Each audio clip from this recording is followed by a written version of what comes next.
오늘은 사도행전 25장 전체 말씀을 가지고 아름다운 사람이라는 제목으로 함께 말씀을 나누겠습니다. 2008년도의 일인데요. 박지성 선수가 영국 맨체스터 유나이티드에 있을 때 일입니다. 프리미어리그 한 경기가 있을 때 그날 박지성 선수는 선발이 아니라 후반 18분에 교체 선수로 경기에 들어가게 됩니다.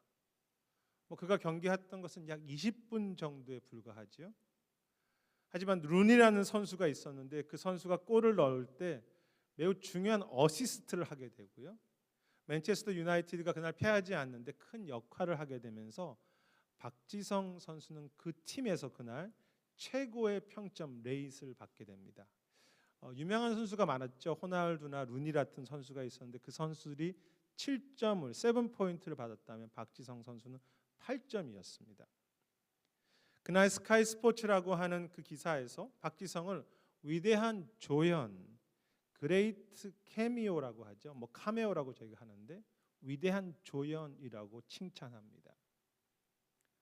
중요한 것은 박지성은 그날만이 아니라 이 맨체스터 유나이티드에서 뛰는 동안에 여러 유명한 선수들이 많은 그런 팀이죠. 정말 기라성 같은 선수들이 있는데 그래서 언뜻 조연처럼 보였지만 그 팀에 있는 동안에 훌륭하고 아름다운 선수라고 계속 그렇게 평가받고 그렇게 역할을 하지요. 한국만이 아니라 영국에서도 그렇게 평가가 되었습니다. 그리고 이렇게 그가 훌륭하고 아름답다는 평가를 받은 것은 단지 선수로서만이 아니라 그의 삶 자체가 사실 그 이후에 호날두나 루니보다도 그런 유명한 선수보다 훨씬 더 겸손하고 아름다운 삶을 살았던 것을 우리가 알지 않습니까? 물론 어떤 사람들은 이런 아름다운 조연이라고 말하면 주인공이 되지 못한 사람들이 하는 자기 위로 정도라고 그렇게 생각할 수도 있겠지만 세상에는 작지만 위대하고 아름다운 사람들이 너무 많다는 것을 보게 되지요.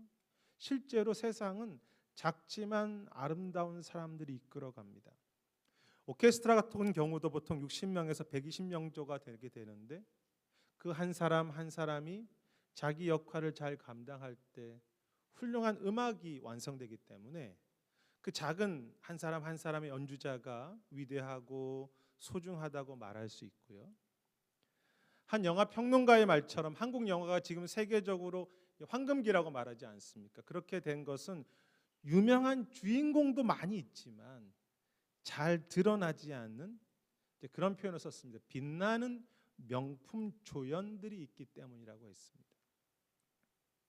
유명하고 주인공도 아니지만 그것과 상관없이 아름다운 사람들, 그리고 바로 그러한 아름다운 사람이 무엇인지 잘 보여주고 또 도전하는 것이 성경 전체의 말씀이자 또 오늘 본문의 내용이기도 하지요. 오늘 25장이 특이한 것은 당시 팔레스틴이라고 하죠. 팔레스타인 지역의 유대 지역의 모든 지도자들이 이 25장에 다 등장한다는 것입니다. 물론 이제 실제로 등장하지는 않지만 당시 이 로마의 황제 가이사라고 성경에 나와 있지만 시저죠. 이 짧은 본문에 황제 가이사라는 단어가 무려 8번이나 나옵니다. 그리고 이제 그 로마 황제를 대신해서 유대 지역을 다스리고 있던 총독이라고 하죠. 유대 총독이 새롭게 바뀌었습니다. 벨릭스라는 사람에서 베스도라는 총독으로 바뀌게 되었는데 그는 상당히 유능하고 또 일을 잘 추진하는 그런 지도자로 알려져 있습니다. 그것만이 아니라 또 다른 지도자가 있는데요. 이 아그리빠 왕이라는 사람입니다. 저희가 읽지 않은 13절부터의 그에 대한 이야기가 나오는데 당시 이스라엘은 나라가 없었습니다. 로마의 속국이었는데 로마는 하도 이 지역이 복잡하다 보니까 유대라는 왕을 인정해 주었습니다. 그것이 이제 헤롯 왕 가문인데요.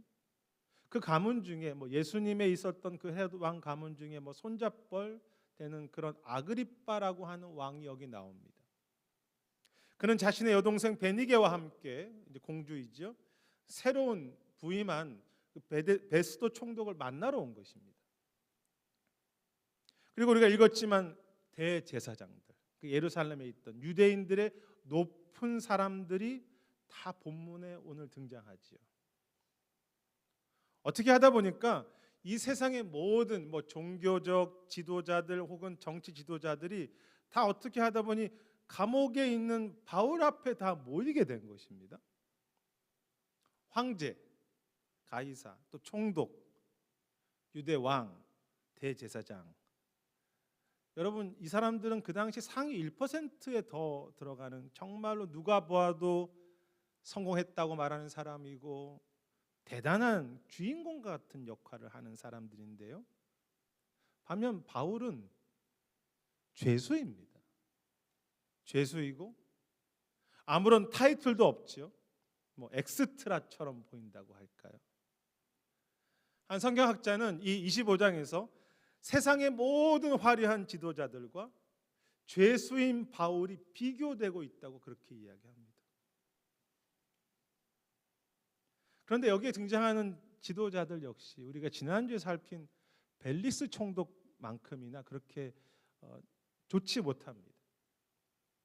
새롭게 부임한 베스도 총독은 벨릭스보다는 조금 적극적이고 유능하지만 그도 역시 자신의 위치가 더 중요한 총독이었습니다.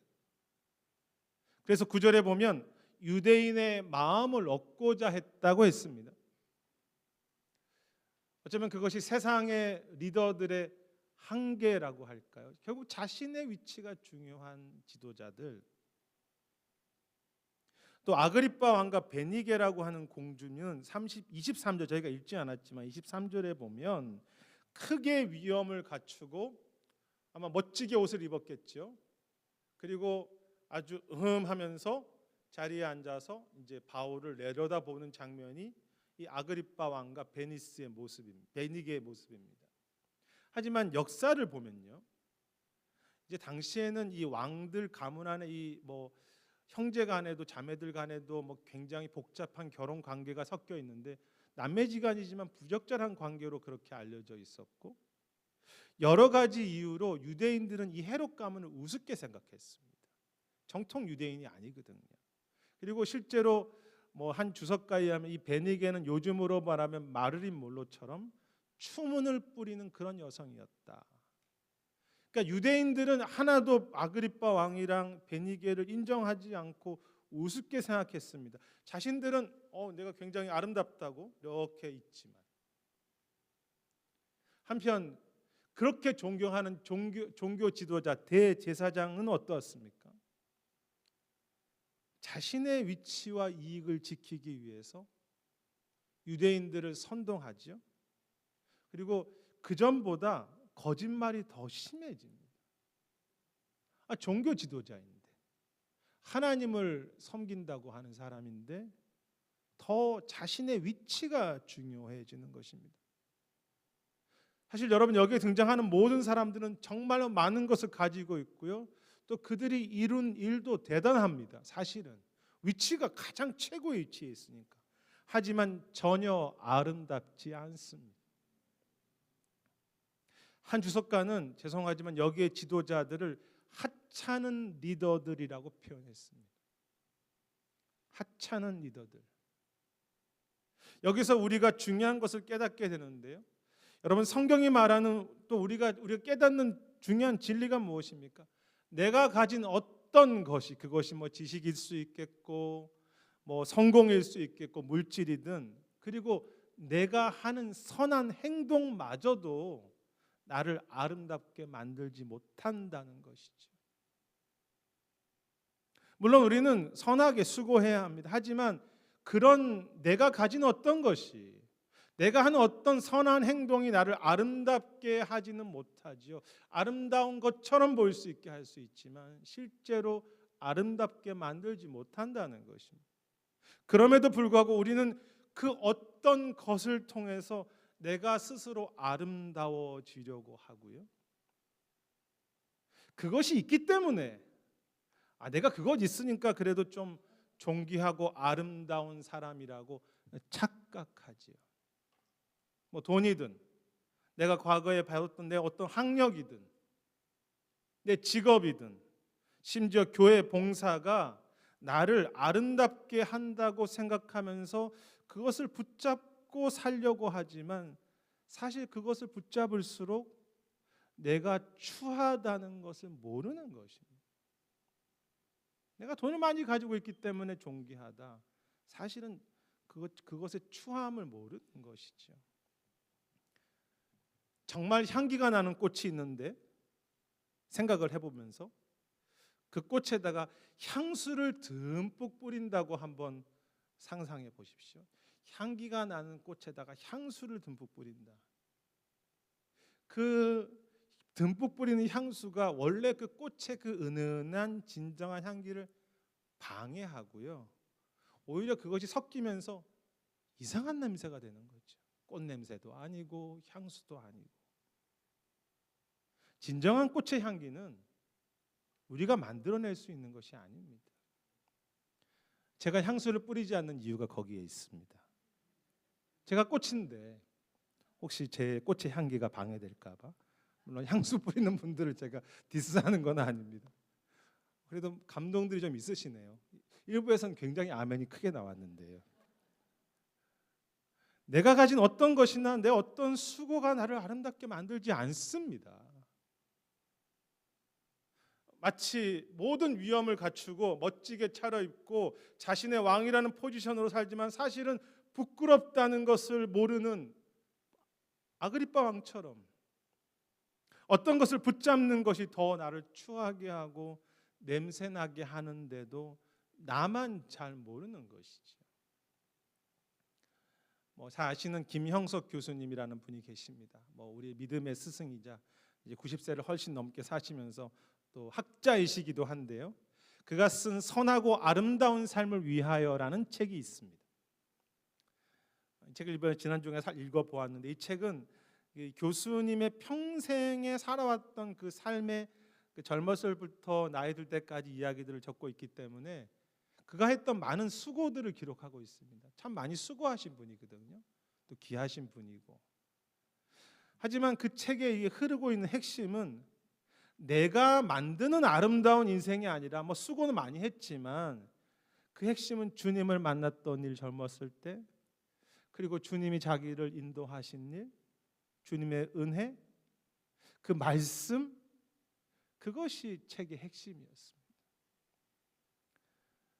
그는 오늘날 교회와 성도들을 아파하면서 교회가 어떤 일을 하고 사역할 때마다 몇 명이 거기에 모였고 얼마나 대단한 우리가 업적을 이루었으며 어떤 대단한 결과를 또 우리가 어떻게 헌신했는지에 대해서 많은 관심을 가지고 주의를 하지만 내가 얼마나 주 앞에서 낮아졌는지, 내가 얼마나 주님의 마음을 품고 주님을 닮아갔는지에 대해서는 관심이 없다고 했습니다. 그냥 사역 자체만 열심히 하는 거죠. 그러면서 그가 이제 평생에 붙잡았던 하나의 태도가 있는데 그것은 모든 일을 할 때마다 나는 사라지고 주님만 기억하게 해달라고 기도하셨다고 했습니다. 그것이 주님의 일이든 내 인생의 모습이든 내 자신이 아름다움을 만들려고 하는 그 교만과 내가 아름다움을 인생을 만들 수 있다는 그 착각을 내려놓으려고 발버둥치는 기도이죠. 주님 모든 일을 할 때마다 내가 사라지게 해주시고 주님만 드러나게 해주십시오.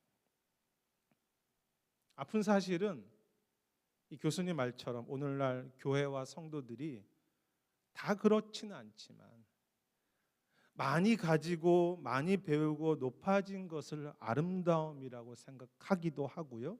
그런 태도도 있고, 또한 내가 선행을 행하고 목회를 잘하고 선교를 열심히 함으로써, 내가 어떤 신앙적인 행동을 열심히 함으로써 우리가 아름다운 신앙이 되고 아름다운 교회를 스스로 만들려고 한다는 것입니다. 하지만 그것은 아름다운 꽃의 진정한 향기를 방해하는 향수를 더 듬뿍 뿌리는 것에 불과하지. 이상한 냄새가 나는 기독교와 우리의 신앙의 모습. 모든 이치와 많은 것을 가지고 있지만 수고하면서 그렇게 아름다운 것처럼 생각하지만 사실은 전혀 그렇지 못한 오늘 말씀 속의 지도자들과 또 기독교와 오늘 우리의 모습이지요. 한편 바울은 어떠합니까? 물론 이제 바울이 감옥 속에서 뭐 기도도 많이 하고 했겠지만 이 사도행전의 기록상으로만 본다면 바울은 죄수의 자리에서 그냥 서 있는 것을 보게 됩니다. 저는 이 말씀 묵상하면서 지금 몇 주째 보면서 바울이 지금 뭐 하고 있는지 잘 모르겠습니다. 아니 지금 선교해야 하잖아요. 근데 2년 동안 감옥에 갇혀서 아무 일도 하지 않은 것은 아니죠. 할 수 없었던 것이죠. 아무것도 하지 못하고 있고요. 계속 불려오면 또 재판받고 사람들이 물어보면 또 대답하고 그냥 작은 대화를 하는 것이 바울의 전부였습니다. 마치 24장, 25장 계속 갈수록 바울의 모습은 투명 인간 같아 보입니다. 그 가운데 바울이 했던 것은 지난주에 했던 것과 똑같습니다. 오직 하나. 19절에도 그런 표현이 나오지만 그리스도와 그의 복음을 부활을 붙잡는 것이었죠. 바울은 점점 사라지고 주님만 보인다고 할까요? 바울이 이제 그리고 한 가지 했던 것이 오늘 본문에서는 25장에서는 11절과 여러 구절에서 로마의 가이사에게 이 상소 어필하는 것을 했는데요. 바울이 그렇게 이 로마의 가이사에게 가겠다고 한 것은 그가 유대 땅으로 가면 안전하지 않기 때문이기도 했지만 바울의 마음을 붙잡는 중요한 소망이 있었죠. 여러분 아시지 않습니까? 그것은 로마에 가서 복음을 전하는 것이었습니다. 우리가 사도행전을 살펴보았지만 앞에서 주님이 그렇게 약속하셨죠. 너가 로마에 가서 복음을 전하게 될 것이야. 바울은 그 감옥에서 그 주님의 약속, 그 주님 붙잡고 서 있던 것입니다. 바울은 스스로 대단한 일을 할 수 없었습니다. 상황적으로도 그렇고 그의 모든 순간순간이. 단지 그가 한 일은 주님 안에서 서 있는 것뿐이었죠. 그런데 그의 모습이 없다 합니까? 그 모든 화려한 지도자들보다 이 본문 보시면요 굉장히 당당하고요 또 존귀합니다. 그가 답변하는 것을 보십시오. 얼마나 당당한지. 한 주석가는 그렇게 말합니다. 바울은 그 모든 대단한 사람들 앞에서 왕들과 황제들과 이 종교 지도자들 앞에서 누구보다 당당하며 기품 있다, 자신감 있다라는 표현을 썼습니다. 그리고 그는 아름답다라고 주석에 이야기했습니다. 25장에서 바울만이 진정한 위너, 승리자라고 그렇게 표현하죠. 여러분 실제로 재판이 진행되면서 나중에 이제 사도행전이 진행되면서 바울의 삶이 계속 더 빛나는 것을 보게 됩니다. 그가 대단한 것을 하지 않았는데 바울은 높은 위치도 없습니다. 사역도 대단하게 하지 않았어. 단지 감옥에서 주님을 인정하고 그냥 그 자리에 서 있을 뿐이죠. 하지만 바울은 주 안에서 이미 충분히 아름답고 존귀하지 않습니까? 주님 안에서 이미 존귀한 그런 아름다운 사람이죠. 여러분 무엇이 성경이 말하는 어떤 진리이고 또 비밀입니까? 이 아름다움에 대한 주님 안에서 이미 아름다운, 충분히 아름다운 바울이라는 것입니다. 이미 우리는 주님 안에서 아름다운 사람이지요. 이것이 성경에서 계속 말하는 복음이라는 것입니다. 이미 너희는 아름다워입니다. 여러분 우리가 주님의 보혈이 우리 안에 뿌려진 그런 사람들이라면, 우리가 주님의 그런 하나님의 자녀라면 그 외에 아름다움을 위한 다른 조건이 더 필요한가요? 그리스도의 보혈이 부어진 사람이고 하나님의 자녀보다 더 아름다운 조건이 있습니까? 내가 감옥에 있던, 왕의 자리에 있던, 내가 뭐 주인공이든 조연이든 상관없이 이미 아름답지요. 여러분 주님께서 우리를 만드실 때요 아름답게 창조하셨고요. 우리가 비록 죄인이지만 우리를 위해서 죽으심으로, 십자가의 죽으심으로 우리를 존귀하고 영광스럽고 아름답게 하셨죠. 그리고 우리가 비록 부족하지만 그리스도의 장성한 분량까지 마지막 끝까지 우리를 아름답게 계속해서 만드시는 것이죠. 물론 저는 저나 여러분이나 다 추하다고 생각합니다. 어떤 면에서는 교회도 부족한 모습이 있죠. 하지만 우리가 얼만큼 잘하면 아름답겠습니까? 다 죄인이지 않습니까?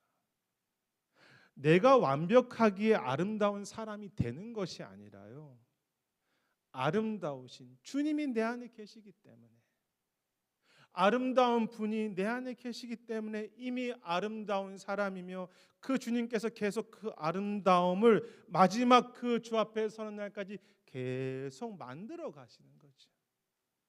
주님의 향기가 내 안에 이미 시작된, 주님의 향기가 내 안에 이미 계속해서 움직이는 그런 사람들이라고 할까요? 문제는 무엇입니까?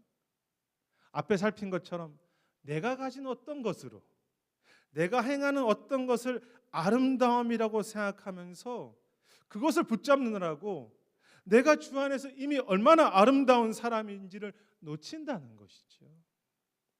그래서 그 조건을 가지고 아름답다고 생각하면서 내 자신을 무시합니다. 다른 사람을 무시합니다. 내가, 그리고 우리 자녀들이 교회가 얼마나 아름다운지를 놓치는 것이죠. 그것에 내가 붙잡고 살면서. 그러니 때로는 내가 저 사람보다 조금 더 조건이 좋아라고 생각하면 쉽게 교만해지기도 하고요. 우리 자식이 좀 더 잘 나가 그러면 그것 때문에 교만해지기도 하고, 반대로 그렇지 못하다고 생각하면 아름답지 않다고 생각하면서 절망하기도 하고 낙심하기도 하지요. 그리고 주님이 주신 그 아름다움이 여러분, 나를 통해서, 교회를 통해서 내 자신과 가족들과 세상에 흘러가야 하는데, 내가 아름답지 못한데 어떻게 그것이 흘러가겠습니까? 어떤 조건을 가지고 아름다움을 흘려보내려고 하기 때문에 결코 흘러갈 수 없는 거죠. 주님이 주신 아름다움이 축복이 되어서 흘러가야 하는데 나누지 못하는 아름다움이 되는 것입니다. 초대교회 성도들의 삶이 참 귀한 삶이 있었는데요. 그 삶을 보면서 이제 밖에서 어떤 이제 사람이, 디오게네스라는 사람이 쓴 편지가 있습니다. 이런 내용입니다. 그리스도인들은 종종 오해를 받으며 죽임을 당하기도 합니다. 하지만 그런 죽음 같은 고난 때문에 오히려 삶이 더 활력이 넘칩니다. 말이 안 되잖아요. 그리스도인들은 가난하지만 수많은 사람들을 부유하게 하며 부족한 상황에서도 모든 것의 풍성함을 누릴 줄 압니다. 왜? 주님이 이미 아름답게 하셨기 때문에 가난 속에서도, 어려움 속에서도 오히려 황제들과 다른 사람들을 축복하고 섬기고 힘든 사람들에게 그 아름다움을 흘려보내는 것이죠. 최강희라고 하는 주님을 잘 믿는 배우가 있습니다. 아시는지 모르겠는데요. 그녀는 이제 어린 시절 또 젊은 시절에 유명한 배우였습니다. 주인공이었죠. 근데 자신이 배우로 산다는 것, 이 주인공으로 살아간다는 것이 좀 어색하고 맞지 않다고 고민하면서 평범한 인간으로 살아가려 보려고 청소부도 해보고 또 가정 도우미도 하고 배달도 하게 됩니다. 특히 그녀는 이제 하나님 앞에서 자신이 누구인지 많이 고민하게 되는데요. 그 가운데 이 주인공, 이 배우라고 하는 타이틀이 아니라 한 사람의 인간으로서 성숙해 가는 것을 보게 됩니다. 그 모습이 사람들에게 조금 특이하기도 하고, 배우가 막 그렇게 가정 도우미 하니까 또 아름답게 보이기도 해서 한 예능 프로그램에서 그가 다시 나오게 되면서 2024년에 그가 받은 상은 주인공 배우로서 받은 상이 아니라 그냥 방송인으로서 예능 프로그램에서 신인상을 받게 됩니다. 사실 기독교 방송과 여러 인터뷰에서는 그녀가 간증한 것이 여러 군데 나오는데요. 근데 이번에 이제 그 최강희 배우가 신인상을 받으면서 그 나이에 했던 소감이 화제가 되었습니다. 그녀는 이제 상을 받는 자리에서 막 이제 떨면서 울먹이면서 그렇게 말합니다. 자신이 이렇게 상을 받지만 자신이 한 것은 아무것도 없다고, 자신이 힘들 때 자신을 기억해주고, 내가 두려워서 활동을 못하고 중단할 때 나를 믿어주고 곁에 있어줬던 분들에게, 이제 그 자리에 함께 있던 분들도 계신데 감사하다고 했습니다. 저는 그녀의 삶 자체가 뭐 이렇게 청소부하고 한 것이 아름답다고 생각하지 않습니다. 뭐 그것이 아름답겠습니까? 단지 그 자리에 서 있는 그 모습, 감사해하고 겸손한 모습, 또 그리고 한 인간으로서 그 자리에 서서 두렵게 떨리면서 고백하는 것이 참 아름답다고 생각했는데요. 그녀가 속음에서 그런 말을 합니다. 만약에 지금 저와 같이 어려운 시간을 보내는 분들이 계실 텐데, 어떤 일을 열심히 하다가 주저앉아 울고 있으며 입술이 부르토록 고민하고 계시는 분들에게 그에게 주어진 기회가 단지 그 자리에 서서 버티는 것뿐일지라도, 입술이 부르토록 그냥 그 자리에서 내가 버티는 것뿐일지라도 그것이 얼마나 쉽지 않은 일이고 대단한 일인지 자기가 알기 때문에 결코 포기하지 않고 그 버티고 서 있는 일마저도 그 자리에 잘 서 주셨으면 좋겠습니다 라고 뭐 거의 울먹이면서 그렇게 표현을 하죠. 다른 사람들을 축복하는 것이 잘 서세요. 저도 이게 참 쉽지 않더라고요. 저는 그녀의 말을 들으면서 자꾸 눈물이 났습니다. 여성 호르몬이 제 안에 많아지는 건지 아니면 나이가 드는 것인지 좀 주책이기도 한데요. 그런데 너무 눈물이 났습니다. 그냥 대단한 배우가 아니라 한 사람의 인간으로서, 그리스도인으로서 힘들게 자기도 그 자리에 서는 그 모습과 그렇게 서는 사람들을 응원하는 그것이 저는 아름답게 보였습니다. 비록 자신은 부족하지만 다른 사람들을 축복하고 응원할 수 있는 것, 내가 아름다운 사람이 주 안에서 아름다운 사람인지 깨닫는 것, 그것이 정말 아름다운 사람이죠. 어떤 주인공 배우로서의 아름다움이 아니라 한 사람으로서 내가 이미 주 안에서 아름다운 사람이기 때문에 살아갈수록 저에게 아름다운 사람이라고 평가되는 분은 대단한 일, 대단한 사역, 어떤 성공한 분들이 아니라, 물론 그분들도 귀하지만 부족하고 아픈데 입술이 부르트지만 주의 이름 붙잡고 그의 가정에서, 직장에서, 목회 현장에서 그냥 서 있는 그분들이 아름답다고 생각이 됩니다. 저는 그런 목회자들이 많다는 것을 알고 있고요. 삶의 현장에서 그냥 서 있는 분들, 그리고 여기 계신 성도님들도 그런 분들이죠. 여러분들이 아름답다는 걸 알고 계십니까? 여러분도 아름다우시죠. 써니 자매님 아름다운 거 알고 계십니까? 다 정말로 귀한 아름다운 사람이죠. 그 자리에 서 있는 것만으로도. 그리고 저도 뭐 주인공이 될 수도 있고 엑스트라. 저는 엑스트라가 귀하다고 생각하지 않습니다. 주인공도 귀하지 않아요. 다 귀하죠. 오직 주님만이 주인이시기 때문에. 그래서 주님이 주인이시기 때문에 주님이 저를 아름다운 사람으로 만든 것을 기억하면서 제 평생에 저도 좀 흘려보낼 수 있는 후배들에게, 우리 성도들에게, 또 자녀들에게 축복해주고 기도해주고 그렇게 붙잡아줄 수 있는, 내 아름다움이 아니라 주님의 아름다움을 흘려보낼 수 있는 그런 사람이 되고 싶습니다. 그리고 주님께서 저를, 그리고 우리 교회를 그렇게 하실 것을, 인도하실 것을 저는 믿습니다. 이미 우리가 아름다운 사람이고 그 아름다움을 흘려보내는 사람이 되게 하는 것. 앞에 소개한 김영석 교수님이 그 책에서 사실 그 대단한 분이세요. 어떻게 보면 대단한 일을 하셨지만 그의 책의 마지막에서 자신이 인생에서 마지막까지 할 수 있는 일이 있다면 가족들과 국가를 위해서 주님께 맡기며 기도하는 것뿐이라고 하셨습니다. 그가 진짜 그가 끝까지 할 수 있는 일은 주님께 맡기며 기도하는 것. 내가 책임지면서 국가를 잘 만들어가는 것이 아니라 주님께 맡기면서 기도하면서 내가 할 일을, 작은 일을 감당해 가는 것이죠. 그는 사실 그분들의 자녀들 뭐 90세가 넘으셨으니까 뭐 증손자까지 있을 텐데 다 잘 성장하고 좋은 사람들이 많은데 후회가 많으시대요.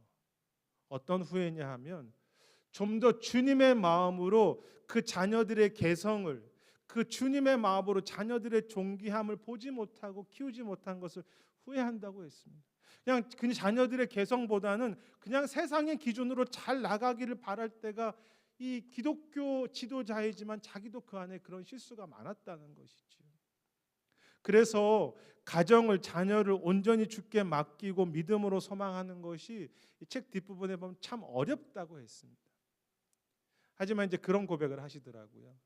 주님께 맡기고 자녀들과 가정을 위해서 기도할 때 잠시 믿음을 떠나 방황하는 자녀들도 많았고 또 인생의 여러 가지 고난 가운데 있는 자녀들도 많았지만 결국 살다 보니까 다시 돌아오는 것을 경험했다고 하면서 다시 그 자녀들을 하나님께서 책임지는 것을 결국은 돌아서 다 오는 것을 경험했다고 하면서 같이 기도로 살자고, 기도로 주님께 자녀들을 맡기고 국가를 위하고, 참 이분이 국가에 대한 그런 사랑이 많으세요. 헌신하지 않은 게 아닙니다. 그렇지만 내가 할 수 있는 게 아니라 주님께 맡기면서 내가 하는 작은 그 자리에서 축복하며 살자고 하는 것이 아름다운 삶의 책의 결론이었습니다. 주님께 맡기고 주님이 나를 아름답게 하신 것을 기억하고 주님의 은혜와 사랑과 그 아름다움을 우리 가정에, 우리 교회, 국가에, 사회에 흘려보내는 그런 귀한 아름다운 사람들. 사랑하는 여러분, 때로 우리는 오늘 감옥에 갇힌 바울처럼 대단할 것이 없어 보이고요, 마치 그림자와 같고 투명인간 같고 엑스트라처럼 이 땅에 서 있는 것이 그냥 전부인 삶일지 모르지만, 그냥 입술 부르토록 서 있는 것이 전부일지 모르지만, 때로 우리 교회도 미완성이죠. 그리고 아픈 가정일 수 있겠지만 우리는 누구보다 주 안에서 당당하고 아름답고 존귀한 자이죠. 존귀한 교회입니다. 우리는 이미 주님 앞에서 아름다운 사람이고요, 주님 마지막 날에 정금같이 우리를 아름다운 주의 자녀로, 우리만이 아니라 우리의 자녀들과 교회를 그렇게 말씀하시잖아요. 별과 같이 빛나게 하신다. 별과 같이 빛나게 하실 것입니다. 그것이 주님의 선하신 약속이지요. 내가 있는 이곳에 쉽지 않지만 서서 나를 아름답게 부르신 주님을 기뻐하며 형제들과 나라와 자녀들을, 이 세상을 축복할 수 있는 향기를, 주님의 향기를 계속 더 흘려보낼 수 있는 하나님의 나라의 위대한 조연들, 위대한 엑스트라들, 그리고 주님 안에서 주님만이 주인이시기 때문에 명품 조연으로 그렇게 서시는, 끝까지 서시는 그러한 아름다운 우리 모두와 또 성도, 우리 가정과 교회가 되시기를 주의 이름으로 축원하겠습니다. 자, 기도하겠습니다.